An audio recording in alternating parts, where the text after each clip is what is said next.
Good morning, all. How are you all? Good.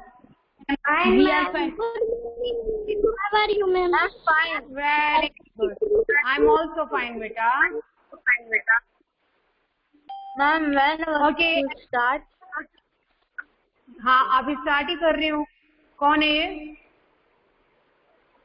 अभी start ही तो कर रही हूँ बेटा. चलिए, हम पढ़ रहे थे चैप्टर नंबर 6, महान विभूति राजेंद्र प्रसाद. तो राजेंद्र प्रसाद जी के बारे में किसने फिर सर्च भी किया हो तो बताओ. किसने अलग से सोचा हो कि हमने उनके बारे में कुछ जानना है नया, उनके बारे में पढ़ा हो. बेटा किसी का माइक बिना बात के ऑन है, प्लीज म्यूट कर लीजिए. नेहा, इट्स यू बेटा.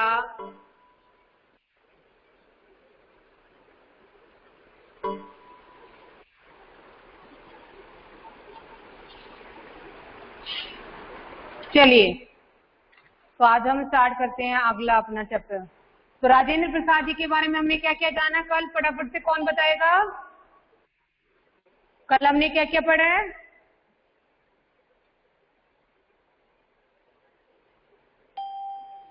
कल हमने क्या क्या पढ़ा राजेंद्र प्रसाद जी के बारे में बताइए तो. भूल गए? No ma'am.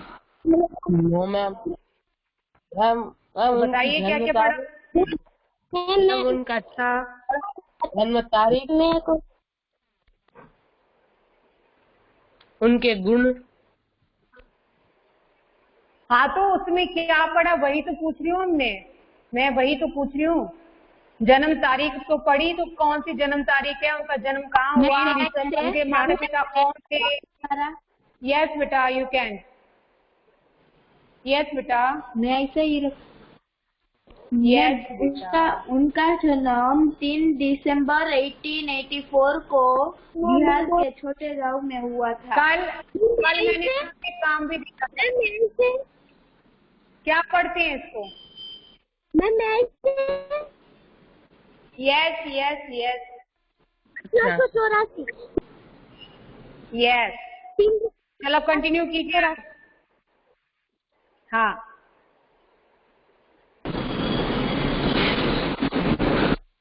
मैम यस बेटा. Yes. Ma'am I know hero sir I will say. Yes बेटा. हीर. मैम उसने अपने continue. बच्चों को मैम उनका जन्म 3 दिसंबर 1884 को बिहार के एक छोटे गांव में हुआ था. बाद में उसने उसके बच्चे को बचपन से ही रामायण और महाभारत की कहानियां सुनाई थी. किसने? किसके बच्चे को? लिसन. जब हम कुछ लिसन बेटा, let me complete my word. जब हम किसी के बारे में कुछ भी बोलते हैं या अपने मुंह से कुछ भी बोलने जा रहे होते हैं, तो एक बार पहले सोचते हैं कि हम क्या बोल रहे हैं, है ना. एकदम से जल्दबाजी नहीं करना है. आपके बोलने का क्या भाव है कि राजेंद्र प्रसाद जी का जन्म जो था 3 दिसंबर 1884 को हुआ था, और उनके बच्चे को बचपन से रामायण. तो दैट मीन्स राजेंद्र प्रसाद जी के बच्चे को. हम बात किसकी कर रहे हैं? राजेंद्र प्रसाद जी की बात करें, उनके बच्चे की नहीं कर रहे हैं, है ना. इसलिए जब बोलते हैं, बोलने से पहले थोड़ा सोचना है, फिर बोलना है. यस मैत्री.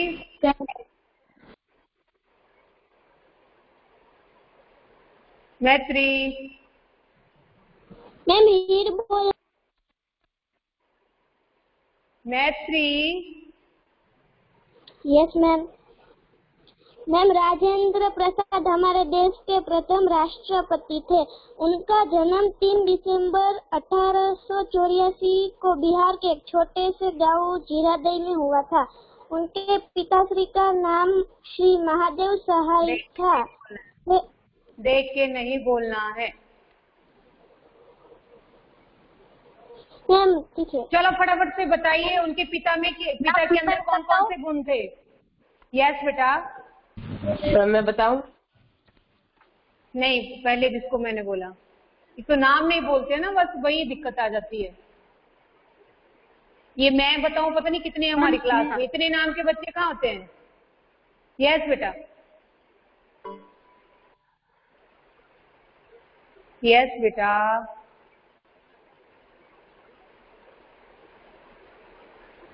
बोलने लगते हैं तो सब इकट्ठा बोलना शुरू कर देते हैं, नहीं बोलते तो कोई नहीं बोलता है, ऐसा क्यों?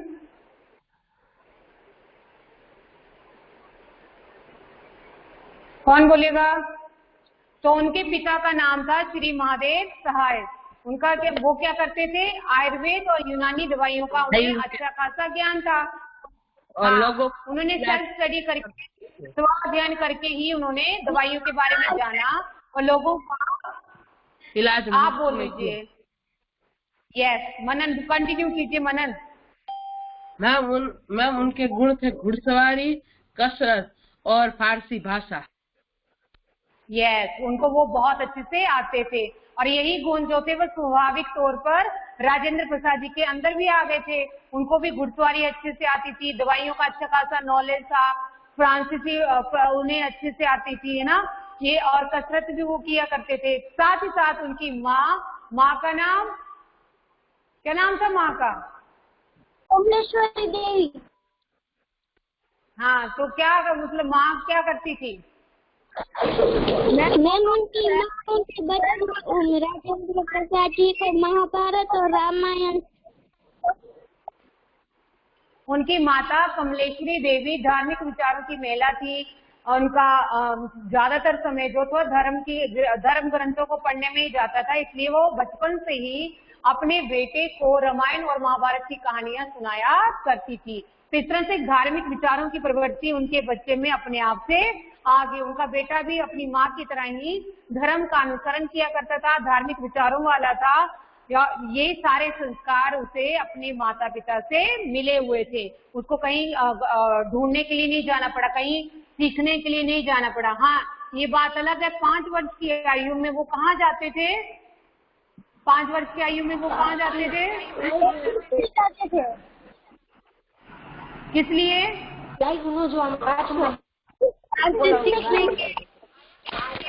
फ्रांसीसी सीखने बेटा। Mute yourself. कैमरा चालू करना कैसे बाहर आवाज से कैसे? कृषा। तो उनके वो इतने ज्यादा टैलेंटेड थे, इतने ज्यादा प्रतिभाशाली थे कि जो उनके मौलवी साहब ने पिछले दिन का पाठ पढ़ाया होता था तो बाकी बच्चों की कक्षा में आने से पहले ही वो पूरा का पूरा पाठ मौलवी साहब को सुना भी दिया करते थे। उनकी प्रारंभिक शिक्षा वहीं के जिला विद्यालय में हुई। उसके बाद उन्होंने वो शिक्षा ग्रहण की, उसके बाद एमए किया। किसमें किया? विधि में, लॉ में, है ना। फिर उसके बाद उन्होंने लॉ में पीएचडी भी कर ली। ठीक है, आज हम स्टार्ट करेंगे। हाँ, फिर उनकी शादी के बारे में आ गया कि जिस तरह से उन दिनों में एक प्रचलित परंपरा थी, रीति रिवाज था उस समय का कि छोटे छोटे बच्चों की शादी कर दी जाती थी। तो राजेंद्र प्रसाद भी उससे छूटे नहीं रहे, उनकी भी शादी हुई। 12-13 वर्ष की आयु में ही उनकी शादी हो गई, लेकिन ये शादी जो थी उनकी पढ़ाई में अड़चन बिल्कुल भी नहीं बनी। उन्होंने अपनी पढ़ाई को जारी रखा और उनकी पत्नी भी उनकी अनुचारणी साबित हुई। वो जैसा जैसा बोलते थे, जिस प्रकार का मतलब आचरण करते थे, जैसे लोगों के लिए अच्छे कर्म करना, लोगों की सेवा करना, अपने परिवार का ध्यान रखना, ये सारे गुण उनकी पत्नी में भी थे। तो दोनों मिलकर आगे अपना जीवन यापन करते हैं। आज कौन पढ़ेगा? रिद्धिमा, आर यू देयर बेटा? रिद्धिमा बेटा रीड कीजिए, page number 44, 3rd paragraph. Rajendra Babu के जीवन पर उनके बड़े भाई महेंद्र प्रसाद का विशेष प्रभाव पड़ा। उन्होंने ही राजेंद्र बाबू के मन में देश प्रेम की लौ जगाई थी। यद्यपि राजेंद्र बाबू ने अपनी वृत्ति की शुरुआत एक वकील के रूप में की थी, परंतु देश की तत्कालीन परिस्थितियों तथा हलचलों के प्रभाव से वे अछूते नहीं थे। वे अपनी आसपास की परिस्थितियों का बौद्धिक एवं तार्किक आकलन भी कर रहे थे और उन्हें अनुभव हो रहा आकलन। है कि उनकी आवश्यकता परिवार से अधिक मातृभूमि को है। गोपाल कृष्ण गोखले ने उन्हें सर्वेंट्स ऑफ इंडिया सोसाइटी नामक संगठन में शामिल होने के लिए प्रेरित किया, जो उनकी पारिवारिक जिम्मेदारियों के कारण संभव नहीं हो पाए। वे इसके लिए हृदय से बहुत दुखी भी थे। वस्तुतः संपूर्ण परिवार का भार वे अपने भाई पर ही डालना नहीं चाहते थे। ओके बेटा। राजेंद्र बाबू जी के जन्म पर उनके बड़े भाई महेंद्र प्रसाद का विशेष प्रभाव रहा। मतलब उनके बड़े भाई थे जिनका नाम था महेंद्र प्रसाद, उनका बहुत ज्यादा इन्फ्लुएंस था उनकी लाइफ के ऊपर। उन्होंने ही राजेंद्र बाबू के मन में देश प्रेम की लौ जगाई। उन्होंने ही अपने भाई, छोटे भाई राजेंद्र प्रसाद के मन में देश प्रेम की भावना जगा दी कि हमें देश के प्रति मतलब वफादार रहना, देश के प्रति प्रेम रखना है। देश प्रेम की भावना उनके अंदर जगा दी। यद्यपि राजेंद्र बाबू ने अपनी वृत्ति की शुरुआत एक वकील के रूप में की थी। ये वृत्ति क्या होगा बेटा? वृत्ति, वृत्ति मीन्स कोई बता सकता है? वृत्ति सोच के बता दीजिए, क्या हो सकता है वृत्ति का मतलब? पता है या नहीं पता है? No ma'am, no ma'am, no ma'am, नहीं पता है। मैम व्यापार करना हो क्या? क्या बेटा? मैम व्यापार, व्यापार नहीं बोलेंगे इसको, मतलब उनका रोजगार बोल सकते हैं। व्यापार बेटा बिजनेस करने को बोलते हैं, रोजगार है ना, कमाई की शुरुआत। वृत्ति यानी कमाई, वृत्ति यानी कमाई। ओके, पहुंच तो आप सही गए थे, बट ये व्यापार नहीं होता है, ये रोजगार होता है। उन्होंने अपने कमाई की शुरुआत, अपने रोजगार की शुरुआत जो थी एक वकील के रूप में की। उन्होंने नौकरी की किसके रूप में? वकील के रूप में। परंतु देश की तत्कालीन परिस्थितियों तथा हलचलों के प्रभाव से वे अछूते नहीं थे। लेकिन उस समय देश में कैसे हालात थे, कैसी सिचुएशन थी? अंग्रेजों के गुलाम थे हम लोग, है ना। अंग्रेजों का कुशासन हमारे ऊपर हावी होता चला जा रहा था। जगह जगह मतलब क्रांतिकारी आंदोलन किए जा रहे थे। अलग अलग तरीके से लोग जो थे अपने देश को आजाद करवाने के लिए अपना अपना सहयोग दे रहे थे, योगदान दे रहे थे। तो ये सब चीजें जो थी वो भी उनके ऊपर इफेक्ट करने लगी, उनके ऊपर प्रभाव छोड़ने लगी राजेंद्र बाबू जी के ऊपर। वे अपने आसपास की परिस्थितियों का बौद्धिक तथा तार्किक आकलन भी कर रहे थे। उनके आसपास का जो माहौल बन रहा था, जो वातावरण बन रहा था, उसके बारे में वो बौद्धिक स्तर पर, अपनी बुद्धि के स्तर पर सोच रहे थे। आकलन यानी उसका मूल्यांकन करना, मूल्यांकन यानी इवैल्यूएशन जिसको बोलते हैं ना, तो उसका वो आकलन कर रहे थे अपने बौद्धिक दिमाग से। और फिर उसके तार्किक यानी वाद विवाद होते हैं, जो तर्क कर सकते हैं, हाँ ये ऐसा है तो ऐसा क्यों नहीं है, तो ये इस तरह के रूल क्यों बनाए जा रहे हैं, इस तरह की, मतलब जब कोई किसी चीज को हम सहजता से स्वीकार नहीं करते, किसी की जुल्म या किसी की गलती को हम एकदम से स्वीकार नहीं करते, कोई हमारे ऊपर शासन किए जा रहा है और हम उसको सिर्फ मान ले, ऐसा नहीं होता है। हम उसको प्रोटेस्ट करते हैं, हम उसके बदले कुछ ना कुछ बोलते हैं, उसको मतलब तर्क देते हैं, उसके अगेंस्ट कुछ बोलते हैं, वही होता है तार्किक आकलन। तो ये सब वो अपने आप से किए जा रहे थे और उन्हें अनुभव हो रहा था, उन्हें ये अपने आप में महसूस हो रहा था कि उनकी आवश्यकता परिवार से अधिक उनकी मातृभूमि को है, कि इस समय उनकी सबसे ज्यादा आवश्यकता जो है वो मातृभूमि को है, देश को है, ना कि परिवार को। परिवार को तो जो आवश्यकता है वो पूरी कर ही रहे थे, लेकिन उनकी सबसे ज्यादा आवश्यकता जो है उसे महसूस हो रहा था कि उन्हीं उनकी मातृभूमि को है। गोपाल कृष्ण गोखले ने उन्हें सर्वेंट्स ऑफ इंडिया सोसाइटी नामक संगठन में शामिल होने के लिए प्रेरित किया। गोपाल कृष्ण गोखले जी ने उन्हें सर्वेंट्स इंडिया सोसाइटी में एक संगठन था, एक संस्था का नाम था क्या? Servants of Indian society. तो उसमें उन्हें शामिल होने के लिए उन्हें प्रेरित किया, हाँ तुम इसमें पार्टिसिपेट करो, तुम भी इसमें मेंबर बन जाओ, जो उनकी पारिवारिक जिम्मेदारियों के कारण संभव नहीं हुआ। गोपाल कृष्ण गोखले जी ने उनको राय तो दे दी कि हाँ इस संस्था में शामिल हो जाओ, लेकिन उनके ऊपर परिवार की इतनी अधिक जिम्मेदारियां थी कि वो उसमें शामिल नहीं हो पाए, उसमें अपनी सहभागिता नहीं दे पाए, जिसके लिए वो हृदय से हमेशा दुखी ही रहते थे। उन्हें इस बात का बहुत अधिक अफसोस होता था कि वो उस संस्था के एक मेंबर नहीं बन पाए, उसमें अपना सहयोग नहीं दे पाए।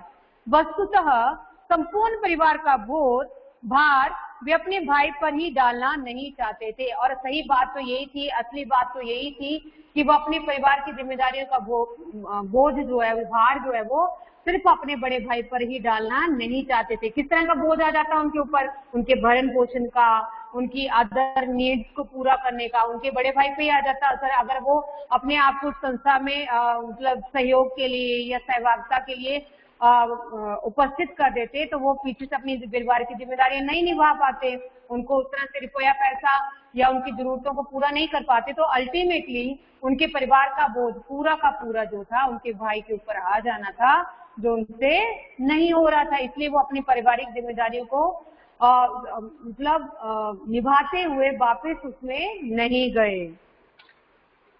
स्वदेशी आंदोलन, बहिष्कार आंदोलन आदि पूरे उफान पर थे। उस समय कुछ दो मूवमेंट चली हुई थी, कौन सी?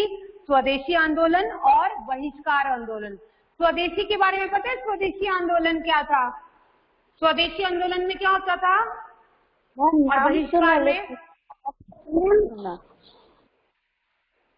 यस शायद मैम नाम सुना और मतलब नहीं सुना। हाँ, ये अंग्रेजों की नीति क्या थी? अंग्रेज जो थे एक कंपनी के रूप में हमारे इंडिया में काम करने के लिए आए थे ये लोग। एक्चुअल में ऐसा नहीं कि वो शुरू से आके हमारे ऊपर राज कर लिए, हमारे ऊपर शासन कर लिए, ऐसा था ही नहीं।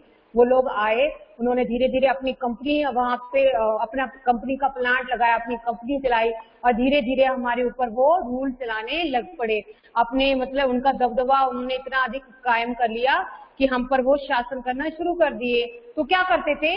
हमारे भारत से कच्चा माल ले जाकर वो विदेश में अपने घर में भेजते थे, इंग्लैंड भेजते थे, और वहां से तैयार माल लेकर उसे डबल ट्रिपल दामों में यहाँ पर बेच देते थे, है ना। यहाँ किसी उस समय के लोगों का क्रेज था ये कि हाँ ये फॉरेन की चीज है, ये विदेश की वस्तु है, तो उसका क्रेज था उनको, वो दुगने तिगने दामों में भी उन चीजों को खरीद लेते थे। लेकिन जो हमारा अपना खाद्य उद्योग था, आपको पता है ना, गांधी जी चरखा पे सूत काटते थे ना, उस सूत से ही कपड़े बनाए जाते, खादी वस्त्र उद्योग था, सब कुछ था, छोटे छोटे लघु लघु उद्योग थे। मतलब धीरे धीरे वो सारे उद्योग ठप पड़ गए, उन लोगों को रोजगार मिलना बंद हो गया, तो उन्हें किसके गुलाम बनने पड़ा?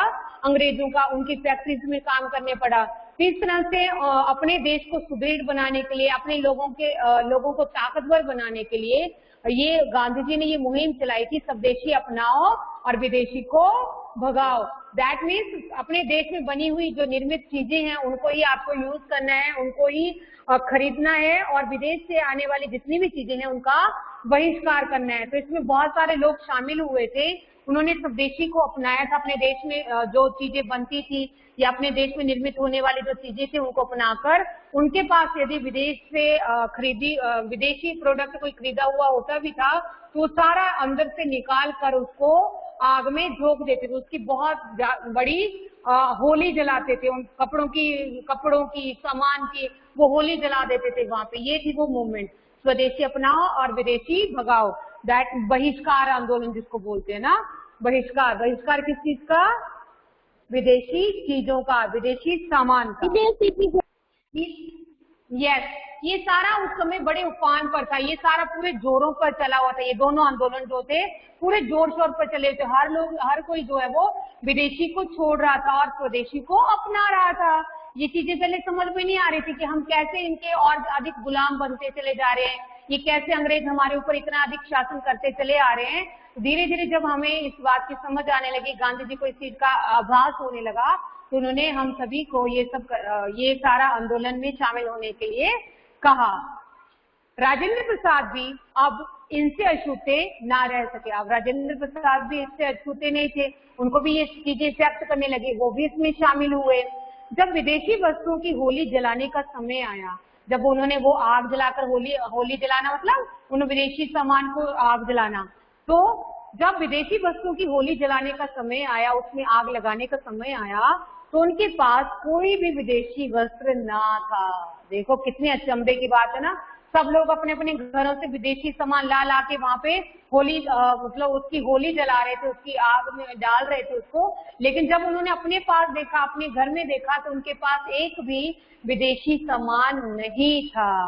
उनका झुकाव आश्चर्यजनक रूप से पहले ही स्वदेशी वस्तुओं की ओर था, और उनका शुरू से ही जो झुकाव है, उनकी जो पसंद है, उनकी जो सोच थी, वो पहले से ही स्वदेशी थी। वो हमेशा स्वदेशी वस्तुओं को ही खरीदते थे, उन्हीं को ही यूज करते थे, उन्हीं को ही उपयोग करते थे। तभी तो उन्हें समझ में मतलब जब उन्होंने अपने अंदर अपने घर में खोजा तो उन्हें एक भी विदेशी वस्तु नहीं मिली, यानी विदेशी वस्त्र नहीं मिला। चंपारण आंदोलन में राजेंद्र बाबू ने खुलकर भाग लिया। अब एक और मूवमेंट हुई चंपारण वाली, तो उसमें उन्होंने पूरी तरह से भाग लिया और गांधी जी के विश्वास पात्र बन गए। वो विश्वास पात्र बन गए। विश्वास पात्र कौन होता है बेटा? विश्वास पात्र कौन होता है? विश्वास किया जा सके। यस, जिस पर पूरा विश्वास किया जा सकता है। हाँ हाँ, जो आपका इतना ज्यादा विश्वास, यस बेटा, जिसके ऊपर इतना ज्यादा विश्वास किया जा सकता है कि आप आंख मूंद भी लें, अगर आप उसके ऊपर ध्यान ना भी दें तब भी वो कभी आपका विश्वास नहीं तोड़ेगा। ऐसे होते हैं विश्वास पात्र। तो गांधी जी के विश्वास पात्र बन गए राजेंद्र प्रसाद जी। यस बेटा, विश्वास स्वतंत्रता आंदोलन के साथ जुड़कर भी वे सामाजिक समस्याओं के प्रति अपने दायित्वों को नहीं भूले। वो स्वतंत्रता आंदोलन में जुड़ तो गए थे, लेकिन फिर भी अपनी सामाजिक समस्याओं के प्रति उनके जो दायित्व थे, उनकी जो जिम्मेदारियां थी, कर्तव्य थे, वो उनको कभी भी नहीं भूले। वर्ष 1914 में बंगाल और बिहार के बाढ़ग्रस्त लोगों में वे रात दिन का अंतर भूलकर भोजन और कपड़ा बांटते रहे। और इसी तरह से वर्ष 1914 में बंगाल और बिहार में बहुत बड़ी बाढ़ आई थी, जिसकी वजह से बाढ़ से प्रभावित लोगों को कपड़ा देना, उनको भोजन देना, ये काम में वो हमेशा लगे ही रहते थे। दिन रात एक कर दिया उन लोगों की सेवा करने के लिए राजेंद्र प्रसाद जी ने। वो हमेशा उन लोगों को सुविधा मुहैया कराने के लिए वहीं पर डटे रहते थे। समाज कल्याण हेतु उनकी निस्वार्थ और कठिन साधना सचमुच वंदनीय रही है। समाज कल्याण हेतु यानी समाज के भलाई के लिए, समाज के कल्याण के लिए उनकी जो निस्वार्थ, बिना किसी स्वार्थ के जो दूसरों के लिए काम करते हैं, सेवा करते हैं दूसरों की, उसको कहा जाता है निस्वार्थ। तो ऐसी उनकी साधना, ऐसी उनकी कठिन साधना को आज भी हम वंदन करते हैं। उनका वो योगदान बहुत अधिक सराहनीय है, वो आज भी वंदनीय है, उसको हम आज भी नमस्कार करते हैं। उनके जैसा कोई और हुआ ही नहीं। यस, नेक्स्ट कौन पढ़ेगा? भव्य आप पढ़ेंगे? नहीं, गुंजन। भव्य तो कल भी रिप्लाई नहीं किया था ना। नो मैथी यू नॉट बेटा, बहुत सारे बच्चे हैं। यस बेटा, गुंजन। Hello ma'am. यस बोलो बेटा। मैम रीड करना है ना? हाँ बच्चे, पेज नंबर 44। मैम कहाँ से करना है? आप कहाँ थे अभी तक? मैम अभी तक मैं मुझे थोड़ा डिस्टर्बेंस था इंटरनेट का। ओके, अभी हैं हम। लिसन, पेज नंबर 44 पे सेकंड लास्ट पैराग्राफ जो है, चंपारण आंदोलन में, सॉरी उसके ठीक नीचे, उन्होंने सादा जीवन व्यतीत किया। बेटा माइक का अननेसेसरी ओपन है ये।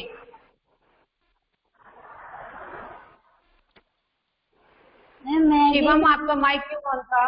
यस बेटा, गुंजन।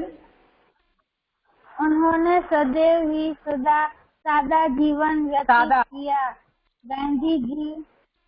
गांधी जी के संपर्क में आने के बाद उनमें आत्मनिर्भरता की भावना और अधिक बढ़ गई। राष्ट्र एवं गांधी जी के प्रति संपूर्ण निष्ठा और श्रद्धा भाव रखते हुए वे स्वतंत्रता आंदोलन में जी जान से कूद पड़े। बिहार में नमक सत्याग्रह का पूरा भार उन्होंने स्वयं संभाला और गिर पत्रकार कर लिया। उन्होंने 6 महीने के जेल में सजा हुए। वर्ष ओके बेटा, म्यूट योरसेल्फ, म्यूट योरसेल्फ। उन्होंने सदैव ही सादा जीवन व्यतीत किया। सदैव यानी सदैव मीन्स हमेशा हमेशा हमेशा, और व्यतीत व्यतीत अपनाया बिताया बिताया। यस बेटा, राजेंद्र प्रसाद जी ने सदा से ही सादा जीवन ही बिताया था। उन्होंने अपनी जितनी भी लाइफ दी, उन्होंने हमेशा सादा जीवन को ही प्रेफरेंस दी थी। हमेशा वो सादा ही रहते थे, सादा पहनते थे, सादा खाते थे, सादा जीवन व्यतीत करते थे। सादा साधन संपन्न थे वो, ज्यादा फैसिलिटीज और ज्यादा शौक उनको पसंद बिल्कुल भी नहीं था। गांधी जी के संपर्क में आने के बाद उनमें आत्मनिर्भरता की भावना और अधिक बढ़ गई। जैसे वो गांधी जी के संपर्क में आए, उनसे मिले, उनके सानिध्य में रहे, तो उनके अंदर आत्मनिर्भरता की भावना जो थी वो और अधिक बढ़ गई। आत्मनिर्भरता यानी खुद के ऊपर आत्मनिर्भर, सेल्फ डिपेंडेंट हो गए, वो और अधिक सेल्फ डिपेंडेंट हो गए, है ना। उनके अंदर आत्मनिर्भरता की भावना जो थी वो और अधिक बढ़ गई। राष्ट्र एवं गांधी जी के प्रति मैत्री, क्या हुआ बेटा? राष्ट्र एवं गांधी जी के प्रति संपूर्ण निष्ठा और श्रद्धा भाव रखते हुए वे स्वतंत्रता आंदोलन में जी जान से कूद पड़े। राष्ट्र, अपने राष्ट्र देश यानी भारत देश और गांधी जी के प्रति उनके अंदर एक संपूर्ण निष्ठा थी, संपूर्ण सम्मान की भावना थी। उनका वो बहुत आदर करते थे, उनका वो बहुत सम्मान करते थे, और इसी श्रद्धा की भावना को रखते हुए वे स्वतंत्रता आंदोलन में जी जान से कूद पड़े। यानी उन्होंने अपना तन मन धन जो था भारत को स्वतंत्र करवाने के लिए किए जाने आंदोलन में लगा दिया। पूरी तरह से उन्होंने अपनी भागीदारी जो थी इसमें दे दी, वो इसी में भाग लेते थे। बिहार में नमक सत्याग्रह का पूरा भार उन्होंने स्वयं संभाला, और जब नमक सत्याग्रह आंदोलन हुआ बिहार में, उन्होंने उसका पूरा जो भार था, उसका जो पूरी जिम्मेदारी। Ma'am your video is stuck. No बेटा, it is not. Ma'am ma'am it is not stuck, it is coming. Yes. Listen. Problem is from your side. Please left the class and rejoin again. यहाँ network का कोई issue नहीं है बेटा।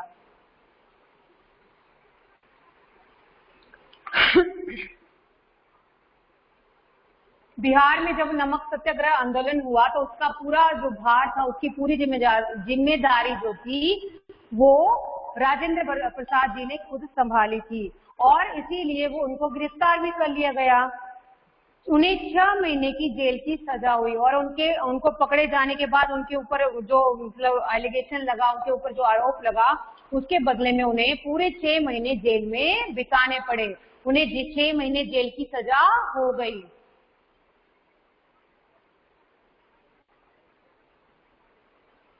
Yes, Riddhima को network का बहुत इशू हो रहा है ना।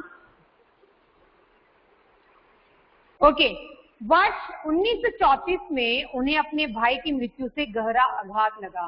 अब सन 1934 में उनके बड़े भाई की मृत्यु हो गई, जिसकी वजह से उन्हें बहुत अधिक दुख हुआ, बहुत गहरा आघात लगना यानी बहुत अधिक दुख लगना।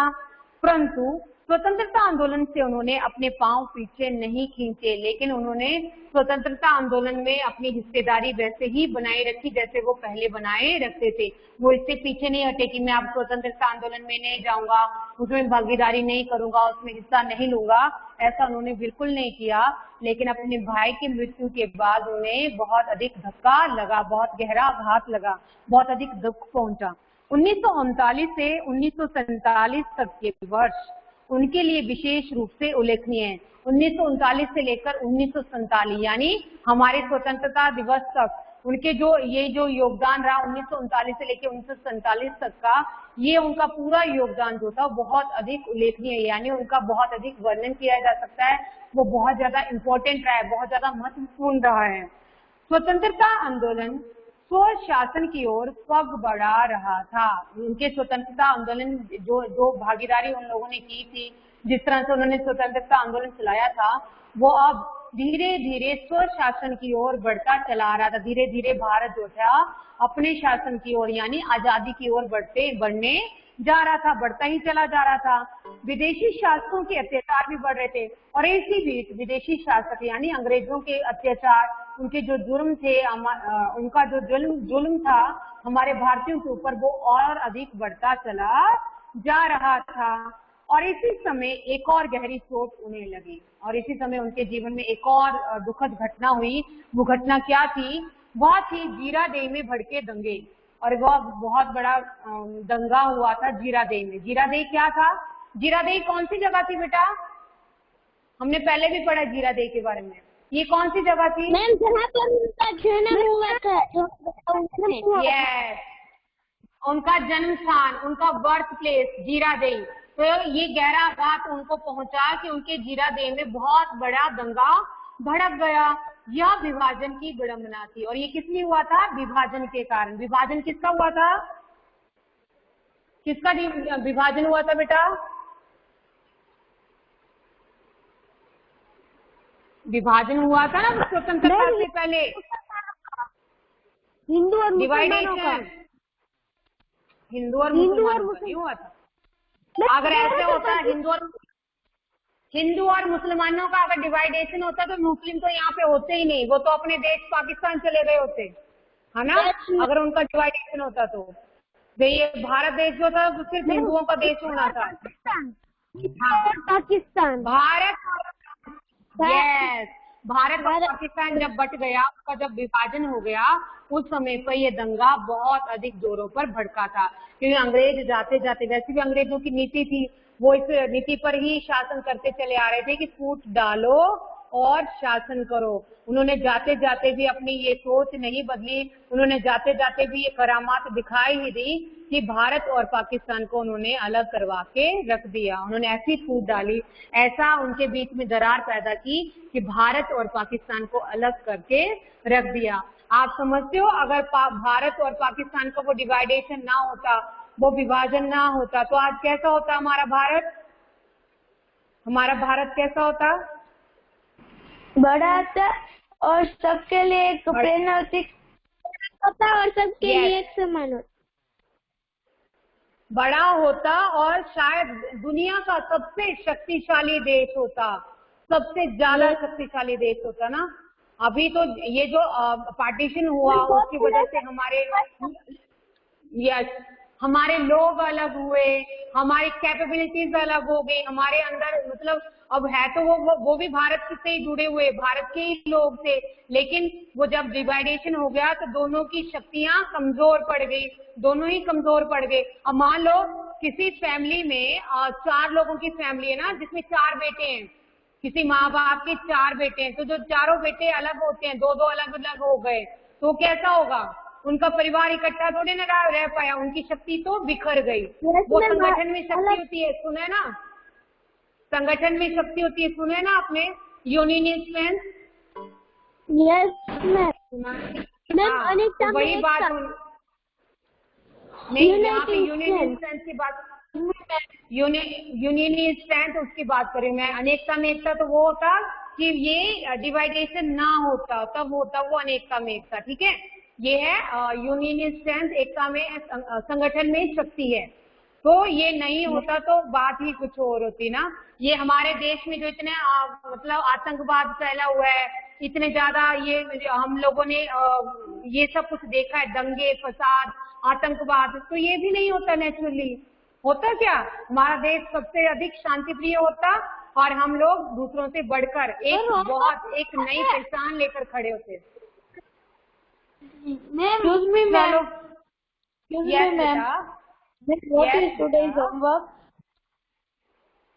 टुडेज होमवर्क मैं आई विल सेंड यू बेटा।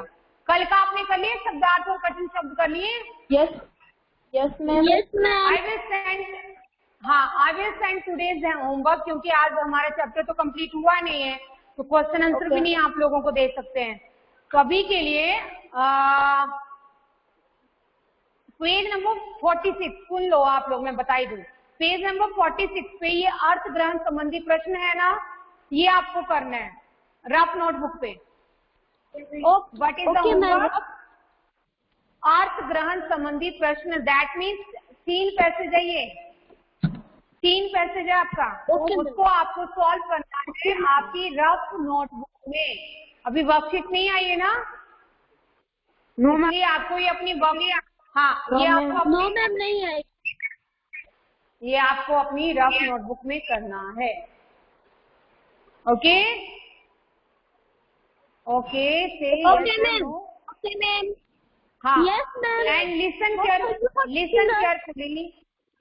कल कोई लेट क्लास में एंटर नहीं होगा और आते ही मैं सबको जिसको भी बोलूंगी उसको अपनी वीडियो ऑन करके अपना पिछला होमवर्क चेक करवाना है। समझ में आ रही मेरी बात? You have to show your last day, so keep it in mind, it is very compulsory. आप लास्ट मोमेंट पे करते हो ना भागा दौड़ी, जहाँ जब सबमिशन का टाइम आएगा तब कर लेंगे, नहीं, इस बार ये बिल्कुल भी नहीं चलने वाला है। आपका होमवर्क हम नेक्स्ट डे चेक करेंगे, तो इट्स टाइम फॉर चेकिंग। ये यहीं से चेक कर लूंगी मैं कौन कौन होमवर्क कर रहा है, कौन कौन नहीं कर रहा है। ओके, दैट्स ऑल टुडे बेटा, bye bye, take care, have a nice day.